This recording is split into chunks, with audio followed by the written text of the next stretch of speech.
buenas noches, mis amados hermanos. Qué gusto es estar con ustedes nuevamente. Un día más del Instituto Bíblico en Casa de Oración Santiago. Para mí es una bendición poder explicar algo de la palabra y que podamos aprender más. Así que esperamos ser de bendición el día de hoy con los temas que vamos a tratar.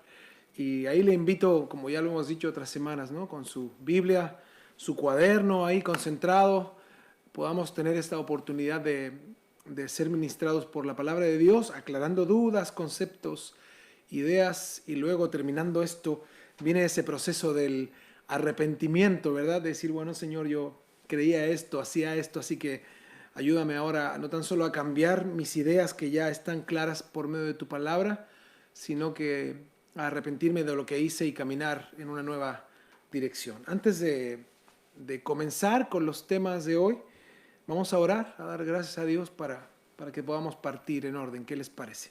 Vamos a orar. Señor, muchas gracias por la oportunidad que nos das, Señor, de estudiar tu palabra. Gracias por la claridad, Señor, que nos das a través de ella. Nunca ha habido nada oculto, Señor. Nunca ha existido nada oculto en tu palabra. No es de uso exclusivo de algunos. No es, Señor, para solo eruditos, sino que tu palabra está abierta para todo el que quiera, Señor, profundizar, estudiar y conocer más de tu palabra. Gracias, Señor, porque tenemos hombres que han dedicado su vida a interpretar la Biblia, a traducir las palabras, Señor. Tenemos diccionarios, tenemos hoy comentarios bíblicos, tenemos varias traducciones. Por eso te damos gracias, porque en este tiempo tan carente, Señor, de vida cristiana, hay una abundancia de la gracia, Señor. Hay una abundancia de tu gracia. Por eso te damos tantas gracias, Señor, hoy por eso. Porque se cumple tu palabra, Señor, que mientras más abunda la maldad, Señor, en este tiempo, ha sobreabundado tu gracia para con tu iglesia. Te damos gracias y que este tiempo, Señor, sea de edificación para nosotros a través de Jesús. Amén. Espero que nos dé el tiempo. Espero que nos dé el tiempo para hacer dos temas hoy. Así que, bueno, el primer tema es el siguiente. Vean el título de hoy. Véanlo.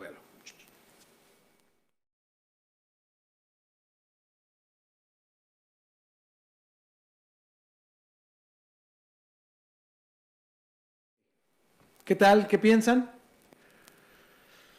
Yo tomé una oración que encontré por ahí de unos hermanos cristianos, y quiero que pongan atención en la oración que encontré. Así que veamos cuánto error hay en esta oración. Mire, pongan atención. Dice, con el poder de la sangre de Jesús, atamos para siempre toda acción del maligno. Y para mantenerlos vigilados, te pedimos, Jesús, que envíes a los arcángeles San Miguel, San Gabriel, San Rafael y toda su corte de santos ángeles. Con el poder de la sangre de Jesús, sellamos nuestra casa, las personas que a ella visitan y todas las bendiciones que a ella llegan en forma de alimentos o de bienes, mi Señor. Con el poder de la sangre de Jesús, sellamos a todos nuestros seres queridos, protégenos en todos los lugares que debamos visitar y que todas las personas con las que debamos tratar también se encuentren sellados por tu sangre, mi Salvador. Con tu sangre preciosa sellamos todo nuestro hermoso país y a cada uno de sus habitantes para que reine en ella el amor, la misericordia y la paz siempre, mi Señor. Te damos gracias, Señor, por tu sangre derramada en nuestras vidas, ya que por ella hemos sido salvados y protegidos de todo mal. Amén. En esta oración podemos diagnosticar una enfermedad terminal, ¿verdad?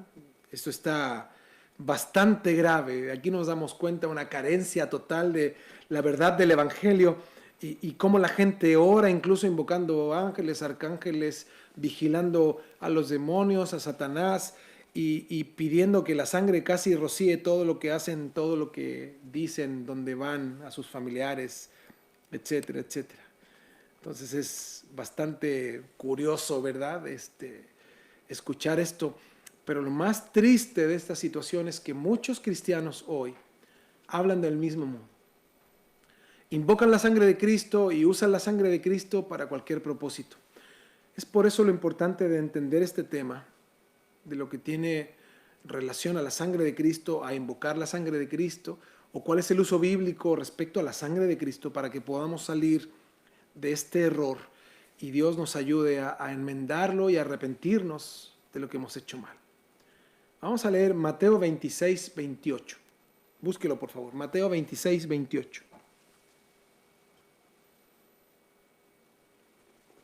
Dice así: porque esto es mi sangre del nuevo pacto, que por muchos es derramada, dice, para remisión de los pecados. Esta palabra remisión en el original es la palabra perdón. Entonces dice que la sangre de Jesús es derramada, dice, para perdón de los pecados. Este texto, solo este texto, sin profundizar tanto, ya nos es aclaratorio por lo que la sangre de Cristo está vigente y es útil, ¿no? Dice la Biblia, para perdón de qué? De pecados. Pero vivimos en un tiempo donde la iglesia tiene un cúmulo de ideas tan torcidas respecto a lo que la Biblia enseña, que a muchos de nosotros, desde hace muchos años, nos ha hecho partícipes de estos errores que nos llevan a hacer prácticas y a tener prácticas torcidas y extrañas. En la cruz, dice la Biblia, que ahí se consumó la preciosa promesa del Padre, que desde la antigüedad dijo que sin derramamiento de sangre no habría perdón de pecados. Si nosotros leemos Levítico 17:11, dice, porque la vida de la carne en la sangre está, y yo os la he dado para hacer expiación sobre el altar por vuestras almas, respecto a la sangre. Y la misma sangre hará expiación de la persona. Voy a leer la Nueva Traducción Viviente porque es mucho más simple de comprender. Dice Levítico 17:11, Nueva Traducción Viviente. Porque la vida del cuerpo está en la sangre. Les he dado la sangre sobre el altar, se refería a la sangre de los animales que eran entregados ahí en los sacrificios. Dice, con el fin de purificarlos, o sea, había que derramar la sangre de un animal inocente, sin culpa, por los pecados de quien llevaba esta ofrenda o este animal al altar. Entonces, imagínense, esto Dios lo hizo y lo realizó apuntando a Cristo, ¿verdad? Dice, para hacerlos justos ante el Señor, o sea, por medio de la sangre derramada del animal inocente, purificaba, o esa sangre era un símbolo de purificación para ser justos ante el Señor al pecador. Dice, es la sangre dada a cambio de una vida la que hace posible la purificación. Esto quiere decir, para que alguien fuera o alguien tuviera vida, tenía que ser entregada una vida. Para que alguien pudiera vivir y ser perdonado, una vida tenía que ser entregada. O sea, alguien debía de morir para que alguien fuera perdonado por sus pecados. Ahora, hasta aquí nos queda claro, ¿verdad? ¿O no? Si no les queda claro, pues ahí escríbanme por el chat o al WhatsApp, pero ahí vamos, ¿verdad? Acuérdense, si tienen preguntas, me las envían. Pero no hemos profundizado aún en el tema, pero sin lugar a dudas entendemos que la sangre, hasta los textos que hemos podido estudiar hasta ahora, tiene solo un sentido, que es la remisión de los pecados, el perdón, purificar a una persona a través de la sangre dada por un inocente. Estamos viendo el caso de Levítico 17:11, de la sangre de estos animales. Ahora, el tema de la sangre de Cristo debe ser tratado con mucha atención, ya que este último tiempo se han dado un sinfín de usos a la sangre de Cristo, así como les leía yo la carta al principio. Ahora, en la Biblia, versión Reina Valera, revisión 60, no se encuentra la frase, cúbreme con tu sangre. Tampoco la frase, que el Señor te cubra con su sangre. Quienes usan frases así, cúbreme con tu sangre o que el Señor te cubra con su sangre, afirman que es una manera de buscar protección contra los ataques de Satanás. O sea, lo que se encuentra en la Biblia es que la sangre fue la provisión de Dios para la expiación del pecado, para el perdón. Entonces, sin lugar a dudas, tenemos muchos hermanos que tienen mucha imaginación, personas que han traído idolatrías y costumbres paganas a la iglesia. y se han infiltrado en la iglesia. Hay gente que dice, por ejemplo, que adora la sangre de Cristo, lo cual no es bíblico. Y hoy vamos a identificar de manera profunda el propósito y los beneficios de la sangre de Cristo. Ahora, el mayor fundamento que encontramos está en el Nuevo Testamento. En el Antiguo Testamento eran los animales inocentes que eran sacrificados, pero estos apuntaban a Cristo, el Cordero de Dios. ¿Se entiende? Hoy se alegoriza de una manera exagerada con la práctica del Antiguo Testamento y se ritualiza de algún modo mucho con eso. En el Antiguo Testamento se rociaba la sangre sobre las personas cuando llevaban este animal, ¿no? Se rociaba sangre y se derramaba la sangre, pero todo esto tenía un porqué. Simple, todo esto era sombra de lo que había de venir, dice la Biblia, esto es Cristo. Hoy, en las iglesias, y yo una vez conocí a una iglesia, que estos hermanos en la Santa Cena derramaban parte del vino en el piso, lo tiraban, un chorrito, tenían su copa, un chorrito al piso. Entonces, ellos decían que era para purificar el templo, o la iglesia, o el lugar donde ellos estaban, o su tierra, ¿no? Como el vino representa la sangre de Jesús, derramaban un chorrito de la sangre para que purificara la tierra, ¿no? Entonces en sus iglesias, en sus terrenos, derramaban un chorrito de vino. Eso es más parecido a la brujería, ¿verdad? Pero hoy es un error hacer literales los ritos del Antiguo Testamento, porque hablaba de lo que había de venir. Hay una iglesia incluso en Centroamérica que realiza sacrificios de animales. Yo pensé en un momento poner así rapidito este video, pero no, porque algunos de ustedes ven con sus hijos, pero ahí si tienen chance, búsquenlo. Y hay iglesias que están haciendo ritos dentro del templo, están sacrificando animales, derramando la sangre, y toman esa sangre y se la chorrean ellos así. Imagínense. Qué terrible, ¿no? Gente que está tomando literal lo que era simplemente la sombra de lo que iba a venir, que es Cristo. Ahora, ¿ha escuchado algunas frases como estas? Primero, hay gente que dice, yo no salgo de mi casa si no me cubro con la sangre de Cristo. Otras personas dicen, en medio de eventos peligrosos, si veo que me van a asaltar, yo me cubro con la sangre de Cristo para que me proteja. Y así hay gente, ¿no? Cúbreme con tu sangre. Esa frase es muy, muy chilena, ¿no? Pero yo la he escuchado en muchos lugares. Cúbreme con tu sangre, Señor. Uno maldice a otro y el otro dice, me cubro con la sangre de Cristo, como si fuera así una capa, ¿no? Hay otros que dicen, vamos a invocar la sangre de Cristo. Hay otros que se va el hijo a la escuela, te cubro con la sangre del Señor, con la sangre de Cristo. Hay otros que echan fuera demonios y reprendiéndolos lo hacen con la sangre de Cristo. Y una de las frases que más me impactó, sellamos las vidas con la sangre de Cristo. Wow. Y hay otra gente que dice, ungimos estos alimentos con la sangre de Cristo, como la oración del principio, ¿no? Otra gente dice, con tu sangre preciosa sellamos nuestros bienes. Con su sangre preciosa cubrimos nuestra casa.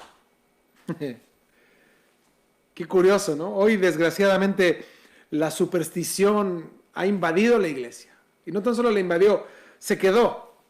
Estas prácticas vienen de la mala interpretación de la sangre que pusieron los israelitas en las puertas, en los dinteles, ¿no? En Éxodo capítulo 12, versículo 22.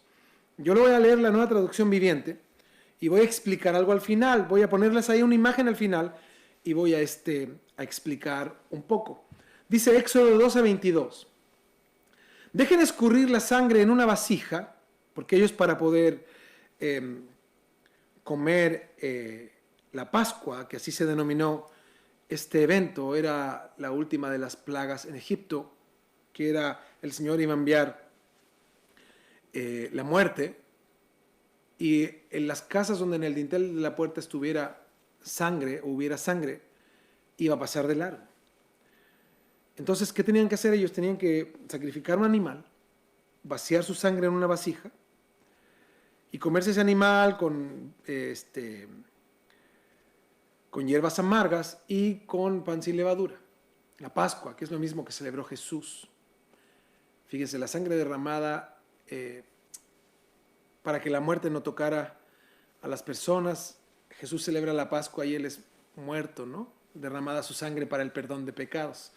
A la larga, la Pascua en el Éxodo era lo que iba a hacer Jesús después con su vida para con toda la humanidad. Entonces dice Éxodo 12:22, dejen escurrir la sangre en una vasija. Después tomen un manojo de ramas de hisopo y mójenlo en la sangre. Con el hisopo unten la sangre en la parte superior y en ambos lados del marco de la puerta de sus casas, que nadie salga de la casa hasta la mañana. Y aquí la imagen que les voy a poner es interesante, dice que unten la sangre, dice en la parte superior, arriba, en el centro arriba, y ¿qué más dice? Y en ambos lados del marco, pum, pum. Si nosotros vemos la sangre escurriendo de arriba abajo y de lado a lado, ¿qué nos muestra? Qué lindo, ¿no? Una cruz, ¿verdad? Ahí ustedes lo están viendo aquí en la imagen que estoy yo poniendo. Entonces, hasta eso tiene un sentido, ¿no? Apuntando a Cristo. 23. Pues el Señor pasará por la región para herir de muerte a los egipcios, pero cuando Él vea la sangre en la parte superior y en ambos lados del marco de la puerta, el Señor pasará esa casa de largo.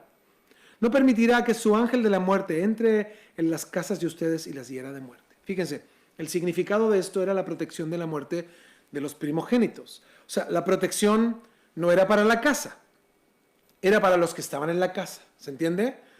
O sea, tenía un sentido de obediencia en sí mismo, porque quien lo hiciera debía de tener fe. Primero, que iba a ocurrir algo, y segundo, que estaban exentos por medio de la acción, de poner en acción su fe. Entonces, quien tuviera fe iba a poner esto en el dintel de la puerta, arriba y a los dos lados. Esta sangre iba a escurrir y este ángel enviado por el Señor iba a pasar de largo al ver la fe en ese hogar. Pero no es que la casa estaba cubierta, es los que estaban dentro, estaban protegidos por Dios. Ahora, eso tipifica, sin lugar a dudas, a la sangre de Cristo que nos liberaría de la muerte eterna en el infierno. En el Nuevo Testamento no existe ni un solo versículo que nos muestre que la sangre de Cristo sea usada para protegernos del peligro. Ni uno solo. Ni para reprender demonios. Ni para cualquier otro propósito que no sea el perdón de nuestros pecados. Usar la sangre de Cristo de manera errónea es darle una aplicación supersticiosa y que está al límite de la idolatría, porque la Biblia no dice nada ni de invocar la sangre de Cristo, ni de usarla con otros fines, pero sí hay muchos que nos dicen que eso es correcto, pero lo que la Biblia nos dice es lo que nos debe de importar. Nosotros no tenemos que invocar la sangre de Cristo. La Biblia nos dice que tenemos que invocar el nombre del Señor. Jesús dijo, en mi nombre echarán fuera demonios, en mi nombre sanarán enfermos, en mi nombre, muchas veces. No es invocando la sangre de Cristo, sino pidiendo al Padre en el nombre de Jesús, por medio de Jesús. Miren, les voy a hacer una pregunta. Si invocar la sangre de Cristo fuera bíblico y cierto, ¿por qué los apóstoles nunca lo hicieron? ¿Cuándo se ve a los apóstoles hacer estas declaraciones en las Escrituras? Si fuera bíblico, ¿por qué no hay un registro en la Biblia? Al leer la Biblia encontramos que ningún apóstol dijo eso. La sangre de Cristo es para limpiarnos y para el perdón de pecados. ¿Qué pasaría entonces si se nos olvidara cubrirnos todos los días? ¿O das a entender que si te cubres nada te pasará? Como cristianos confiamos en las promesas de Dios que nos revelan su palabra para protección, pero esto no es por medio de la sangre de Cristo. No hay registro en la historia de la iglesia primitiva de invocar la sangre de Cristo, no hay ni un solo registro en la historia. Eso es simplemente moderno. Ahora, les voy a leer una oración, ya les leí una al principio, que era bastante extrema, ¿no? Bien torcida, bien requete contra retorcida. Pero ahora les voy a leer otra oración que yo la escuché por ahí y la anoté.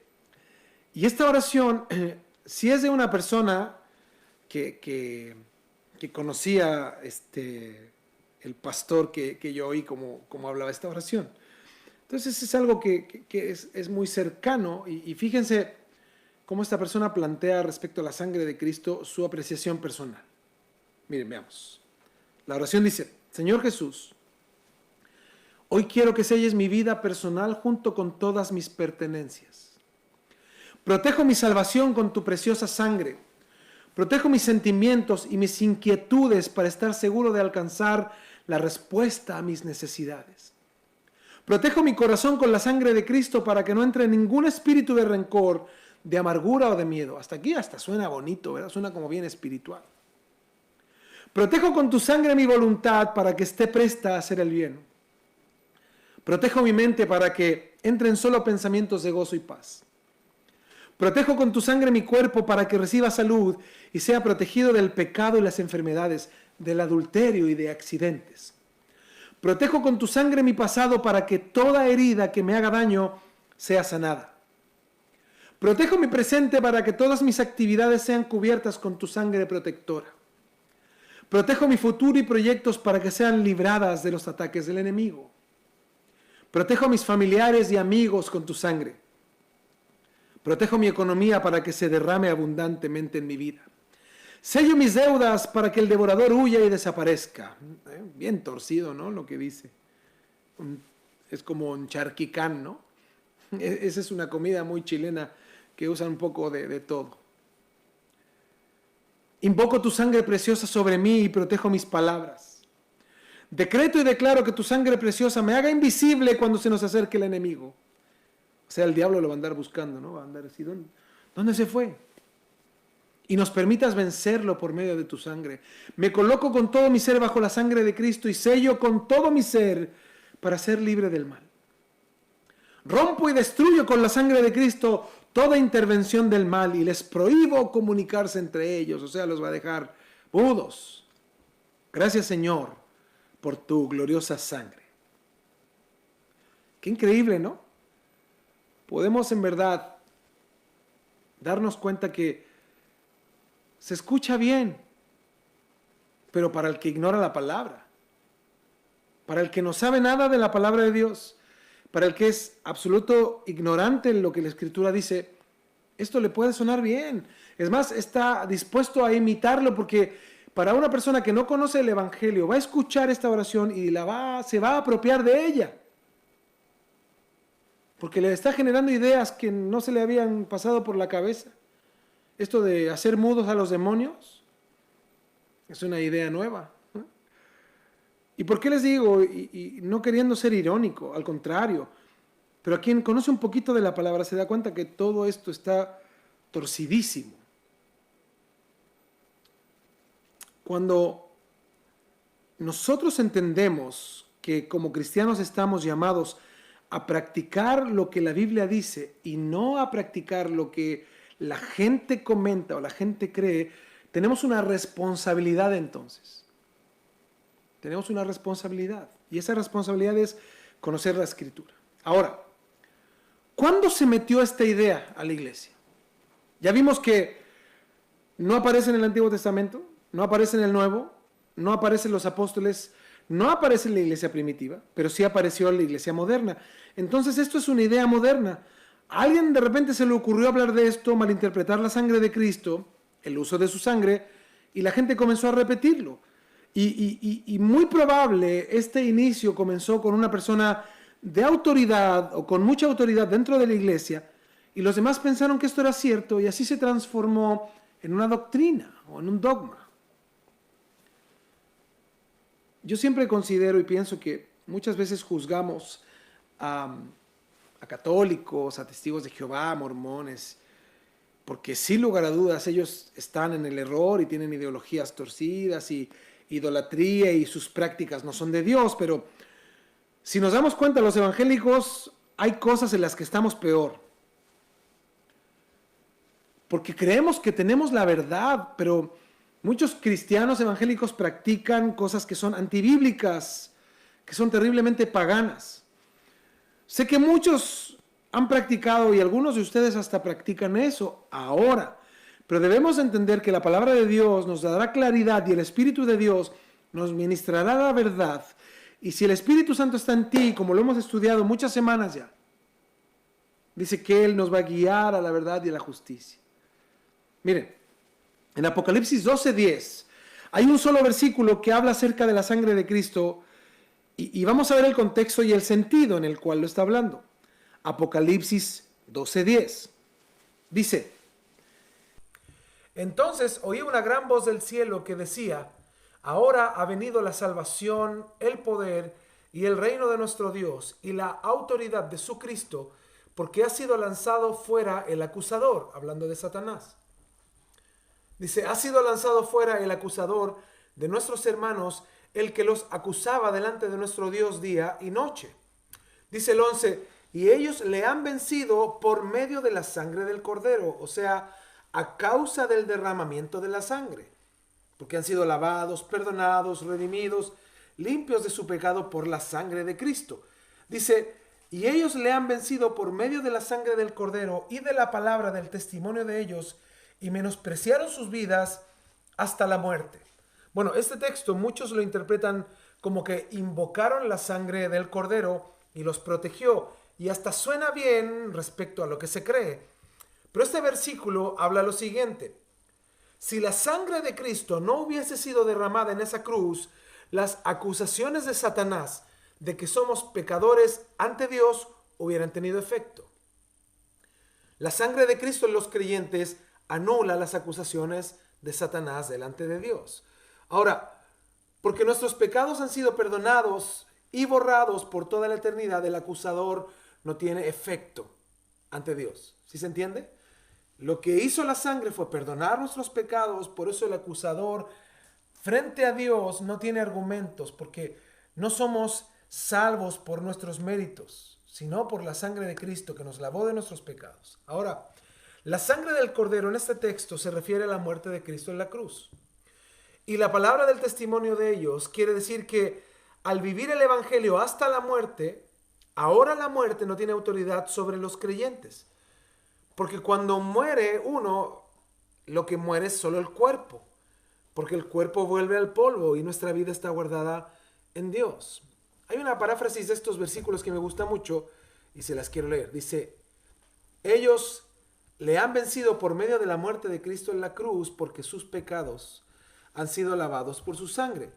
Y Satanás no puede acusarlos ni dañarlos, puesto que ellos han saldado su deuda con Dios por medio de Jesús. Entonces, ¿qué significado tiene la sangre de Cristo? La sangre de Jesús no fue derramada para ser usada como un amuleto o como un conjuro. La sangre de Cristo fue derramada para cumplir propósitos claros.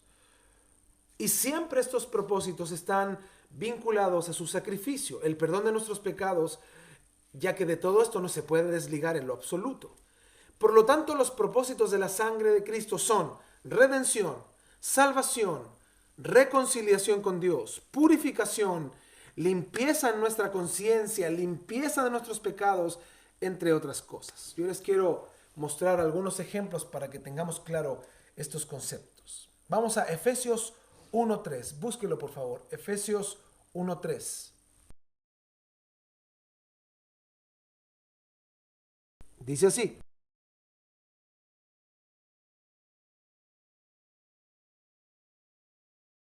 bendito sea el Dios y Padre de nuestro Señor Jesucristo, que nos bendijo con toda bendición espiritual en los lugares celestiales en Cristo, según nos escogió en Él antes de la fundación del mundo, para que fuésemos santos y sin mancha delante de Él, en amor, habiéndonos predestinado para ser adoptados hijos suyos por medio de Jesucristo, según el puro afecto de su voluntad, para alabanza de la gloria de su gracia, con la cual nos hizo aceptos en el amado, en quien tenemos redención, fíjense, por su sangre.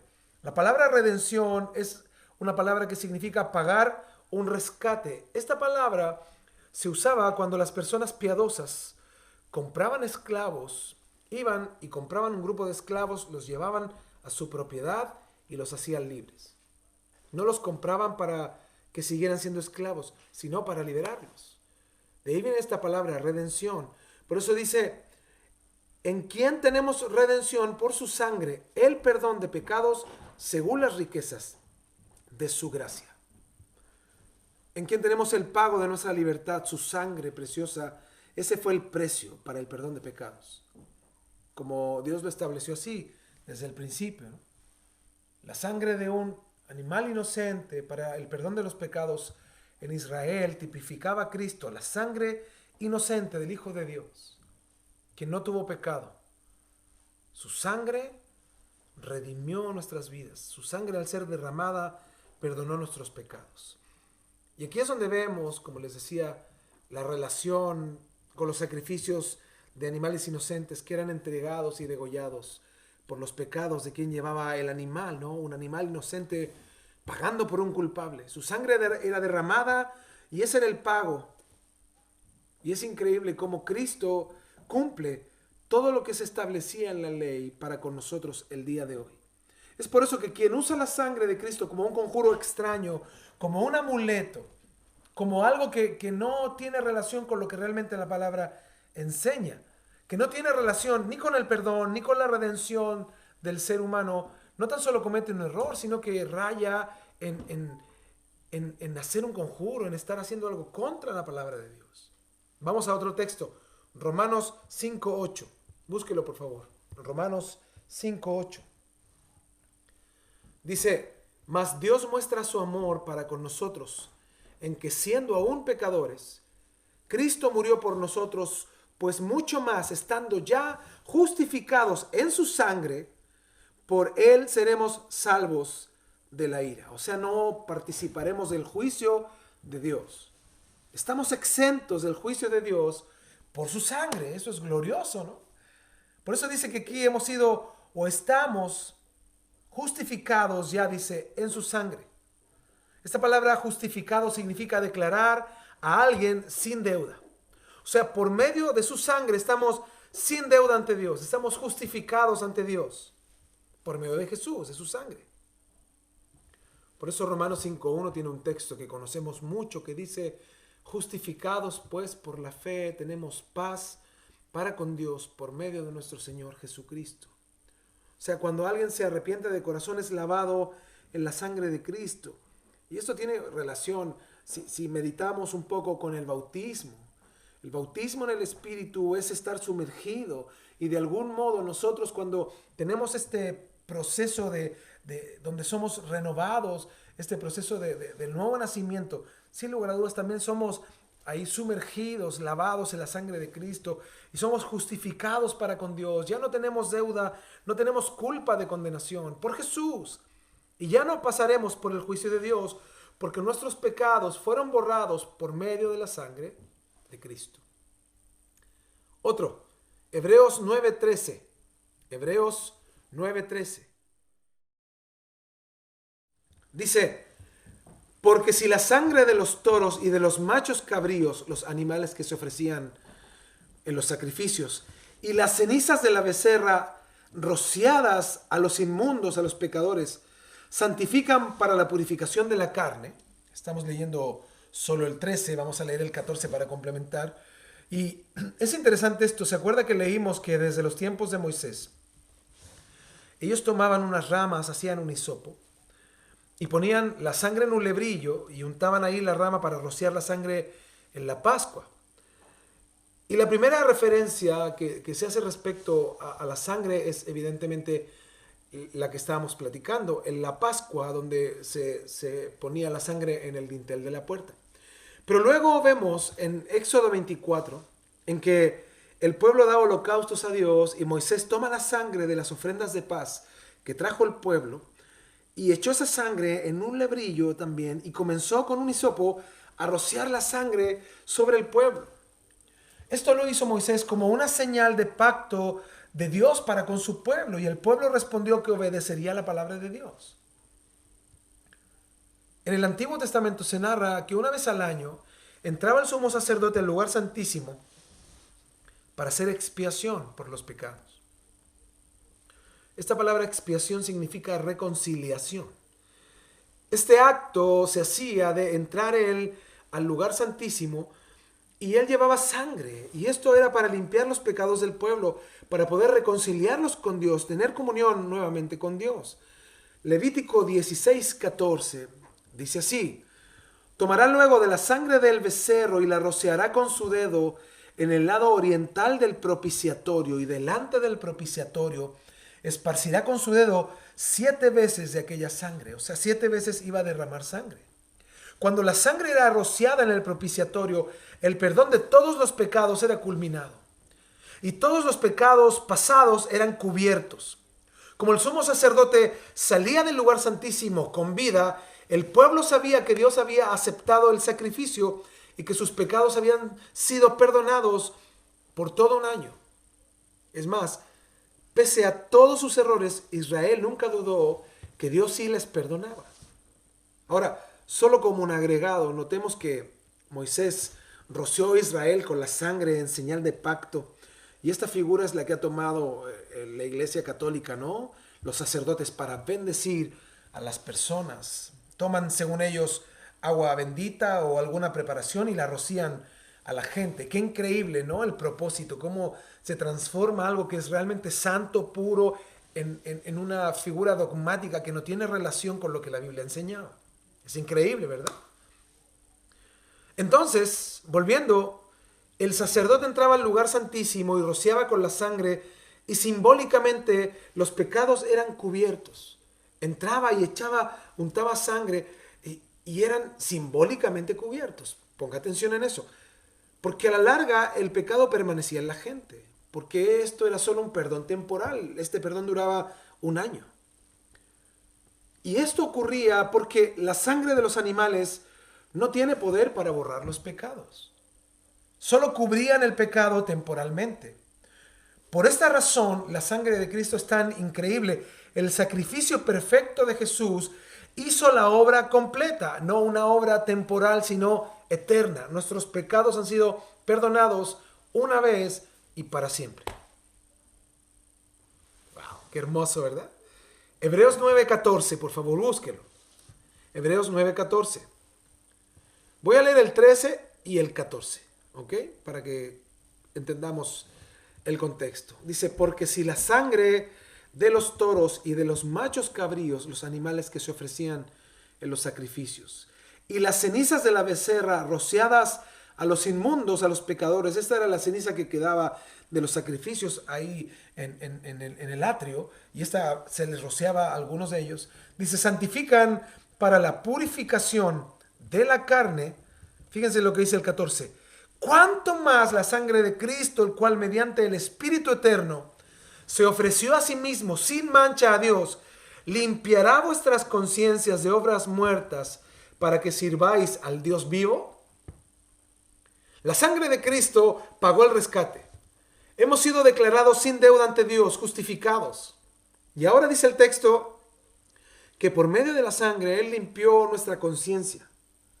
Podemos dormir tranquilos, no tenemos deuda con Dios. La versión Palabra de Dios para Todos dice: su sangre limpia nuestra conciencia del mal que hicimos para poder servir al Dios vivo. No es por mis obras, no es porque hice algo bueno, nada de eso. Mi conciencia está limpia ante Dios por medio de Jesús. No es por mis méritos, es por los méritos de Jesús.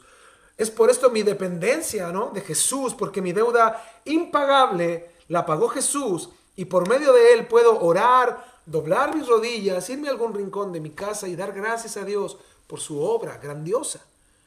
No es por mis méritos, porque un día me porté bien o porque me limpié y porque me siento que un día no pequé.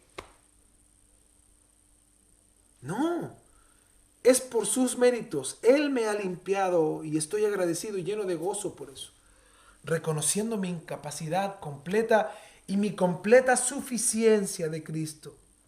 En Él estamos seguros, completos y estamos vivos, mis hermanos. Vamos a 1 de Juan 1:6.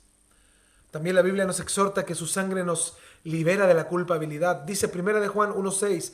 Si decimos que tenemos comunión con Él, que hemos nacido de nuevo y su Espíritu está en nosotros, y andamos en tinieblas, o sea, vivimos en oposición a Dios, con pecados no confesados, con actitudes que en verdad no tienen relación con la vida cristiana, dice, mentimos y no practicamos la verdad. Versículo 7. Pero si andamos en luz, eso significa vivir en integridad, en obediencia. Como Él está en luz, en santidad, tenemos comunión, dice el texto, unos con otros. Fíjense, cuando un cristiano nacido de nuevo peca, se corta la comunión con Dios. Y mientras no se arrepienta y confiese su pecado y haya un arrepentimiento genuino, andará en tinieblas. Esto le va a apartar de la iglesia y de algún modo se conforma con su condición humana y carnal. Y es por eso que al no tener comunión con Dios y al tener esa caída en su vida espiritual, tampoco puede tener comunión con los demás. No tiene comunión con Dios y como resultado le impide la comunión con los demás. Por eso dice, pero si andamos en luz como Él está en luz, tenemos comunión unos con otros. Y la sangre de Jesucristo nos libra, fíjense, de todo pecado. Para tener en comunión, para vivir en comunión con Dios y con los hermanos, debemos vivir reconociendo nuestros pecados ante Dios, con humildad, con honestidad. Y dice la palabra, y la sangre de Jesucristo nos libra de todo pecado. Qué impresionante cómo hemos usado de algún modo la sangre de Cristo de manera tan errónea, ¿no? Tan torcida. Hemos oído oraciones, declaraciones, vemos actitudes y vemos cómo la gente está tan perdida en el mundo evangélico respecto a la verdad de la palabra de Dios. Y esto genera una pregunta lógica, ¿no? Entonces, pastor, ¿con qué me protejo? ¿Con qué nos protegemos? Yo me cubría con la sangre de Dios, me protegía con la sangre, hacía todo con la sangre. ¿Sabes qué tenemos que hacer? Protégete con Dios mismo. No es su sangre, es la persona de Cristo en nosotros, el Espíritu Santo de Dios que vive en nosotros, es Dios. No es algo de Él, es Él mismo. Es como los fans de algún artista. Fíjate, los fans buscan un autógrafo, un disco, una pertenencia de Él. Una pertenencia de a quien admiran. Y muchas veces así actuamos los cristianos como fans de Dios. Queremos algo de Dios para sentirnos bien. No, Dios quiere que lo querramos y lo querramos a Él, lo anhelemos a Él. Eso es lo que debemos hacer los verdaderos cristianos. No anhelar las cosas que Dios puede darnos, anhelarlo a Él. Querer más de Él. Por eso el Salmo 91 abre un poco nuestro entendimiento al respecto.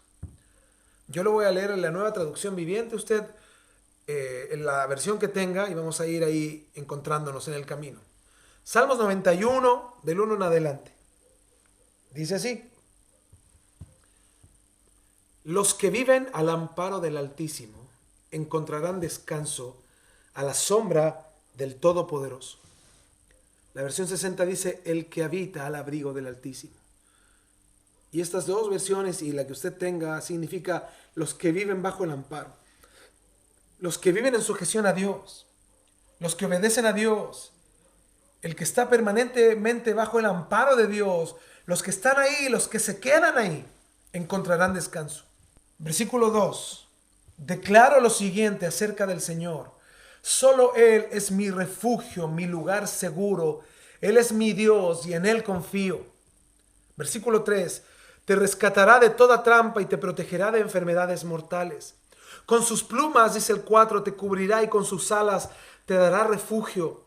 Sus fieles promesas son tu armadura y tu protección. No tengas miedo de los terrores de la noche, ni de la flecha que se lanza en el día. No temas a la enfermedad que acecha en la oscuridad, ni a la catástrofe que estalla al mediodía. Aunque caigan 1000 a tu lado, aunque mueran 10,000 a tu alrededor, esos males no te tocarán. Simplemente abre tus ojos y mira cómo los perversos reciben su merecido. Si haces al Señor tu refugio y al Altísimo tu resguardo, ningún mal te conquistará. Ninguna plaga se acercará a tu hogar, pues Él ordenará a sus ángeles que te protejan por donde vayas. 12. Te sostendrán con sus manos para que ni siquiera te lastimes el pie con una piedra. Pisotearás leones y cobras, aplastarás feroces leones y serpientes bajo tus pies. 14. El Señor dice, rescataré a los que me aman, protegeré a los que confían en mi nombre. Cuando me llamen, yo les responderé. Estaré con ellos en medio de las dificultades, los rescataré y los honraré. 16. Los recompensaré con una larga vida y les daré mi salvación.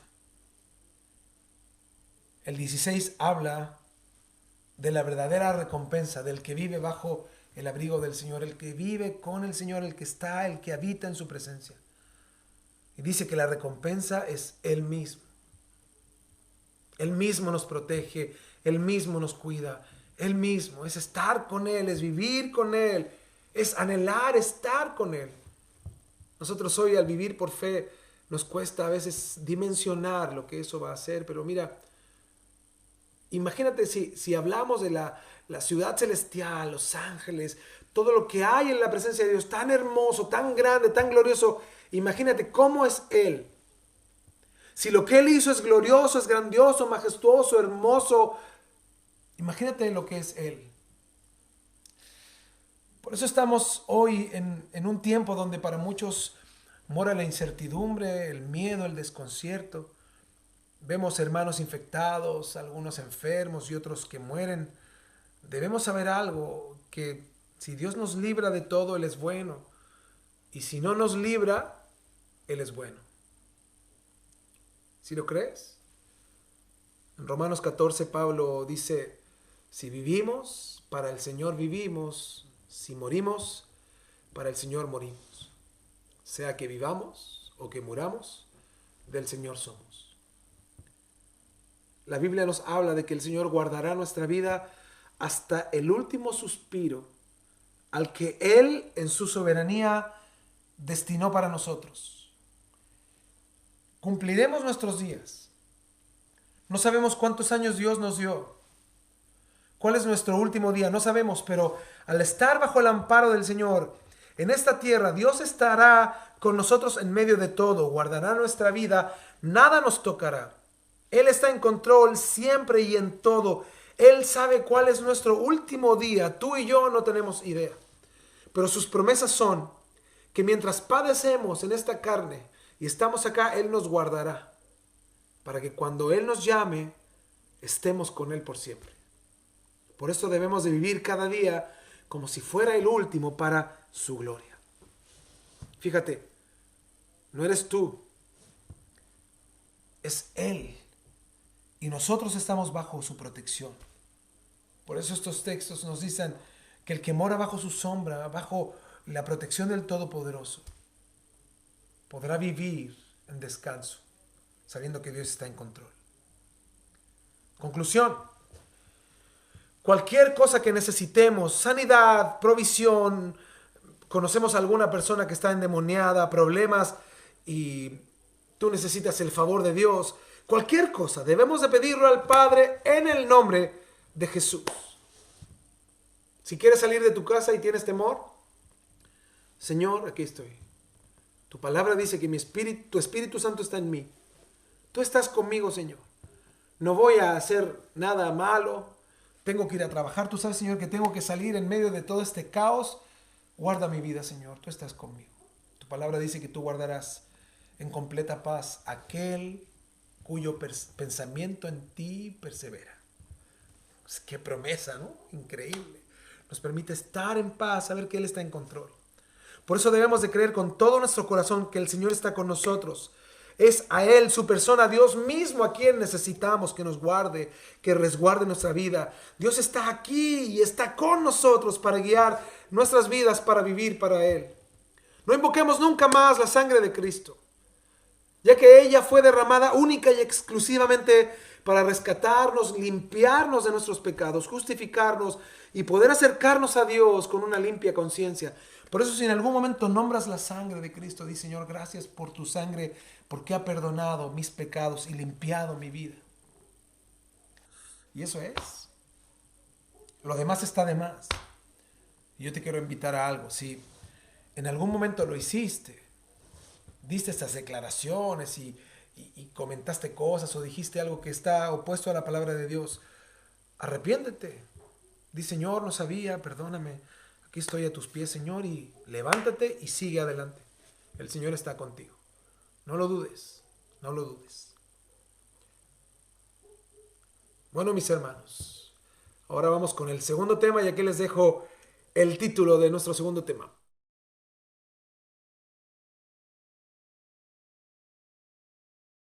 ¿Cómo ven? Un temazo, ¿verdad? Ahora, antes de dar un veredicto a favor o en contra de si un cristiano puede o no puede ser poseído por un demonio, es necesario establecer dos cuestiones base. Primero, ¿qué entendemos por la frase verdadero cristiano?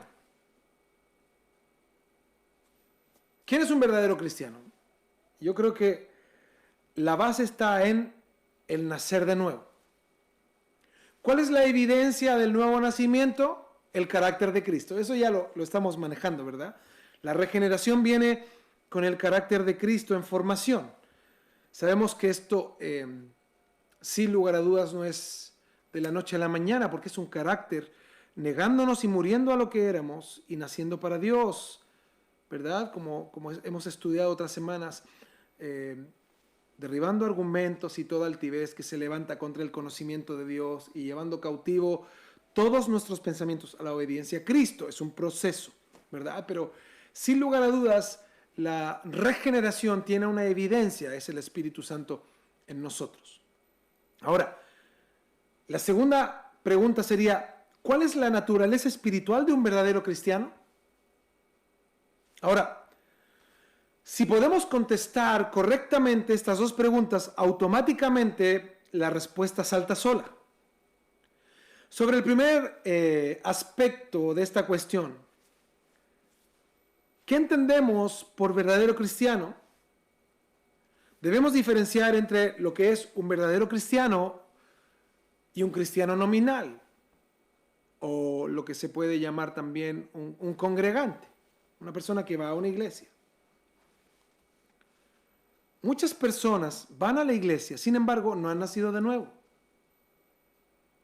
Segundo, otros se dicen que son cristianos, pero tampoco han nacido de nuevo.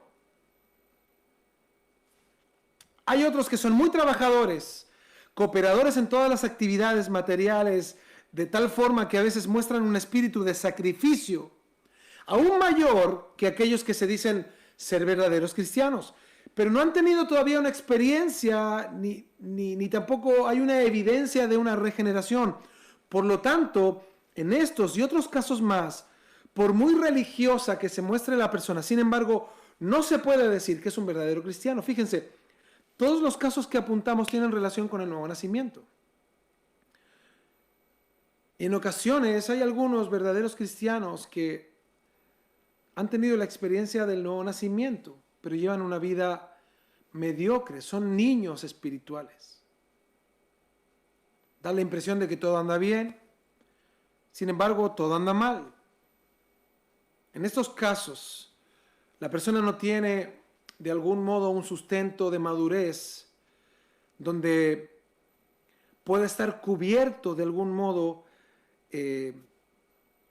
a la exposición de experiencias. Ahora, es importante entender esta diferenciación. En las iglesias hay muchas personas, pero no todos son cristianos. ¿Sí se entiende? Eso es importante.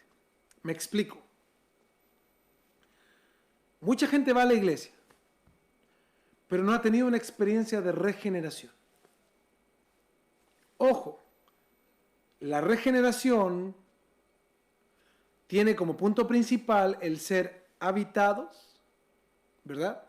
Bautizados, sellados, teniendo la plenitud del Espíritu y siendo llenos del Espíritu Santo. Entonces, sobre el segundo aspecto, la pregunta sería, ¿cuál es la naturaleza espiritual y la posición de un verdadero cristiano? Entonces, si nos damos cuenta que en la iglesia no todos son cristianos, y me refiero a este concepto de la regeneración, entonces es posible que uno de ellos pueda ser poseído por un demonio o pueda estar endemoniado. Primer cuestionamiento.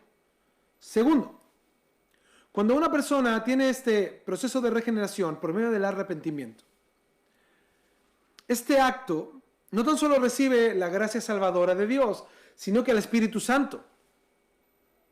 Y la Biblia nos enseña que el creyente verdadero es trasladado de las tinieblas a la luz admirable de Cristo.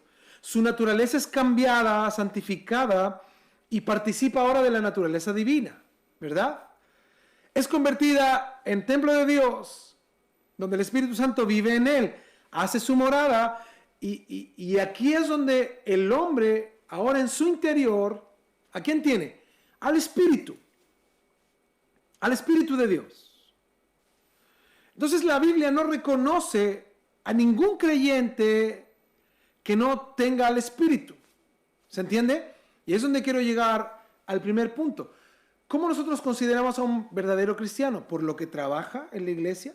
¿Por lo que aporta a la iglesia? ¿Por lo que se mueve en la iglesia? ¿Por lo que hace en la iglesia? Muchos cristianos sí. Muchos cristianos sí. Como un concepto general, ¿no? Genérico de cristianos. Muchas personas en las iglesias consideran que un hermano que aporta mucho en la iglesia es un buen cristiano. O el que trabaja mucho en la iglesia es un buen cristiano. O el que hace muchas cosas. O el que tiene muchos dones o capacidades es un buen cristiano. Hermanos, es un error. Es el primer error. Y el segundo error está en no considerar que la regeneración conlleva en sí mismo al Espíritu Santo. Al Espíritu Santo. Segunda de Corintios 6:14 nos aclara todo el panorama. Búsquelo, por favor. Segunda de Corintios 6:14. ¿Qué comunión tiene la luz con las tinieblas y qué concordia Cristo con Belial? ¿O qué parte del creyente con el incrédulo y qué acuerdo hay entre el templo de Dios y los ídolos? Porque vosotros sois el templo del Dios viviente. Como dije, habitaré y andaré en medio de ellos y seré su Dios y ellos serán mi pueblo. ¿Qué comunión tiene la luz y las tinieblas? Miren, con una pregunta les voy a responder. ¿Dónde está Dios? ¿Dónde está el Espíritu de Dios, que es Dios mismo? ¿Es posible que un espíritu o un demonio habite ahí? Lo explico mucho más simple. Si está el Espíritu Santo en una vida, ¿puede venir un demonio y habitar a esa persona? Imposible. Imposible. ¿Por qué es importante entender esto? Porque un endemoniado significa que es alguien que tiene algo en su interior. No está lleno de Dios, está lleno de demonios, ¿se entiende? Quien es regenerado significa que ha vivido un proceso de regeneración en su ser, el cual es habitado por el Espíritu, un cambio de naturaleza. Por eso un cristiano no puede ser poseído por demonios, es imposible. No existen los cristianos endemoniados, no existen. Ahora, toda la influencia que Satanás y sus huestes puedan hacer a un cristiano es externo y solo bajo la autorización de Dios. Todo lo que Satanás puede hacer a un creyente, a un verdadero creyente, es externo. Todo lo que un demonio puede hacer a un creyente es externo. Externo. Y yo les voy a dar algunos ejemplos para entender cómo nos puede atacar el enemigo bajo el permiso de Dios a los verdaderos creyentes. Por eso yo quería hacer una diferenciación. ¿Por qué hay cristianos a los que se les manifiestan demonios? La respuesta es simple. Es porque él se llamaba cristiano, pero no lo era. Porque ¿qué hay dentro de él? En un cristiano está el Espíritu Santo. Y el Espíritu Santo cohabita con un demonio. Imposible. Entonces un verdadero cristiano es imposible que sea poseído por demonios. Imposible. Toda actividad espiritual en el interior de un hombre significa que en ese interior no habita el Espíritu. No habita el Espíritu. Toda acción de Satanás y sus huestes son solo a nivel externo y bajo la soberanía de Dios. Número 1. Los demonios pueden afectar la mente de un creyente. ¿Cómo? Trayendo malos pensamientos. La Biblia los llama dardos de fuego. Pero debemos de renovar nuestra mente por medio de la palabra de Dios y su Espíritu Santo en nosotros nos guía a eso. Nuestra manera de pensar debe estar sujeta a Cristo. Por eso 2 Corintios 10:5 dice, derribando argumentos y toda altivez que se levanta contra el conocimiento de Dios y llevando cautivo todo pensamiento a la obediencia a Cristo. O sea, no son solo pensamientos de sexualidad o de inmoralidad, también pueden ser pensamientos de frustración, de desánimo, de error, de desconfianza y muchos más que nos apartan de la confianza en Dios y de su soberanía. Si tú tienes pensamientos de frustración, dice la Biblia que debes de llevar cautivo ese pensamiento a la obediencia a Cristo. ¿Se entiende? Esto no se trata de, ay no, yo soy, todo lo puedo. No. Tampoco estoy diciendo eso. Sino que tus pensamientos deben de estar a los pies del Señor. Y Satanás va a querer confundir tu mente. Pero toda esta acción es, fíjense, externa. No es dentro de ti. Es un acto de afuera. ¿Y cómo Él va a querer que te apartes de Dios? Mira, a través de pensamientos inmorales, de frustración, de desánimo, de error, de desconfianza, va a querer apartarte de Dios porque lo que va a querer hacer Satanás es que pongas en duda la grandeza de Dios ante tus problemas. Que pongas en duda la grandeza de Dios ante tus adversidades. Que pongas en duda la grandeza de Dios ante tus enfermedades. Es por esto que debemos de llevar cautivos nuestros pensamientos a la obediencia a Cristo. Creer en Él, esperar en Él, confiar en Él. Mi mente, creyendo en Él, confiando en Él, a sus pies. A mí hay uno de los textos que más me pegó en mi juventud. Es uno que está en el libro de Daniel. Habla de 3 jóvenes que fueron llevados cautivos junto con Daniel. Sadrach, Mesach y Abednego. Es Misael, Ananías y Azael. Me parece que son ellos. Y los otros son nombres que les dieron los babilonios. Y lo que más me impresiona de esta historia es que en un momento se construye una estatua que todo el mundo debía de adorar. Y se construye con la estatua un horno de fuego. Entonces, todo aquel que no adorara la estatua del rey, Nabucodonosor, era enviado al horno de fuego. Ya conocemos la historia, ¿verdad? No quiero hablar del final de la historia, quiero hablar de algo que ocurre en medio. Cuando ellos los confrontan y les dicen, mira, si no adoran, si no se postran, ahora que vamos a tocar trompeta, instrumento, si ustedes no adoran la imagen, los echaremos al horno de fuego y van a morir. Lo más interesante y una de las cosas que a mí más me impacta es que ellos dicen nuestro Dios, dice, solo adoraremos a nuestro Dios que nos puede salvar del horno de fuego. Dice, y si no nos salva del horno de fuego, igual no adoraremos a la imagen y seguiremos adorando a Dios. Yo estoy haciendo una paráfrasis, ¿no? Estoy simplemente llevando esto a un lenguaje más comprensible. Y eso a mí me impacta. Mucha gente considera que Dios es simplemente un ser que tiene que solucionar mis problemas, sanarme de la enfermedad, quitar mis adversidades y hacerme un victorioso toda la vida. Mira, qué declaración de estos hombres. Si Dios tiene todo el poder de salvarnos y le adoraremos por eso. Y si no nos salva, le seguiremos adorando. Y Él sigue siendo bueno y poderoso. ¡Wow! Entonces tu mente y nuestra mente tiene que estar a los pies del Señor, reconociéndolo a Él como nuestro Dios, como nuestro Señor, quien está en control de todas las cosas.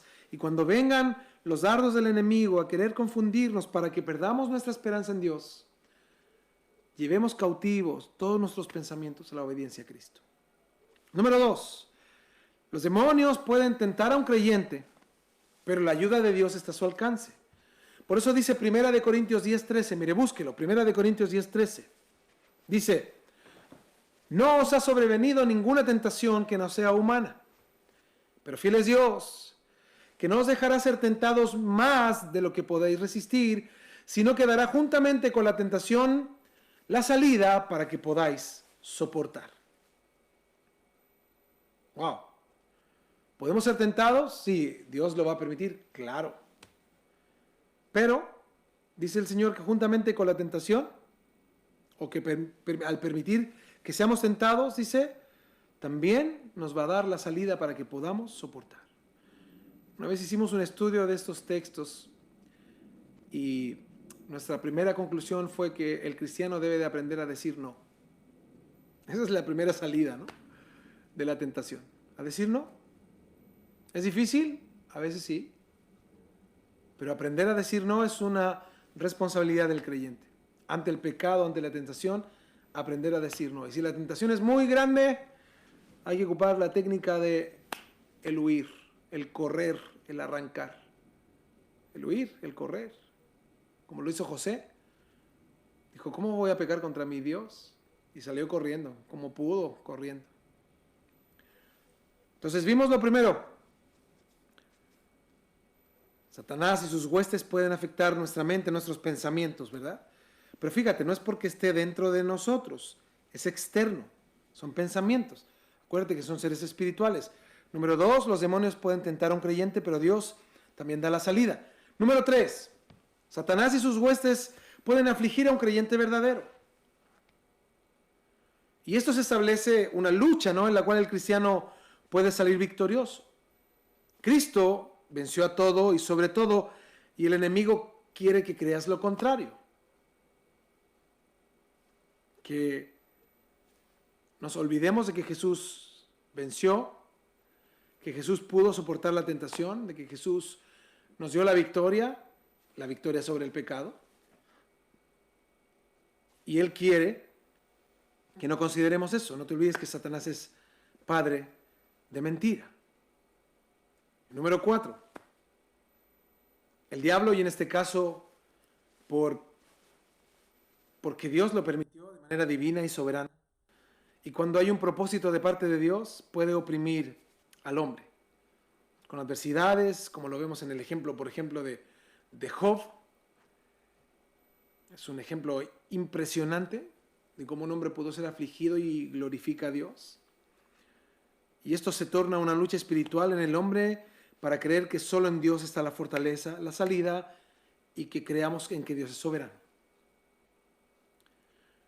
Toda esta acción de Satanás y sus huestes son externas.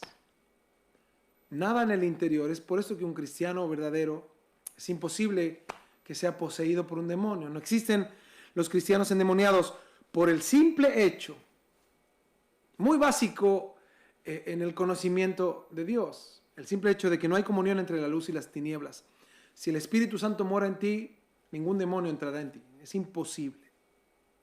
Es imposible. Porque Dios está en ti. Dios está en ti. Y los demonios dice que creen y tiemblan ante Dios, ante Cristo, ante su Espíritu.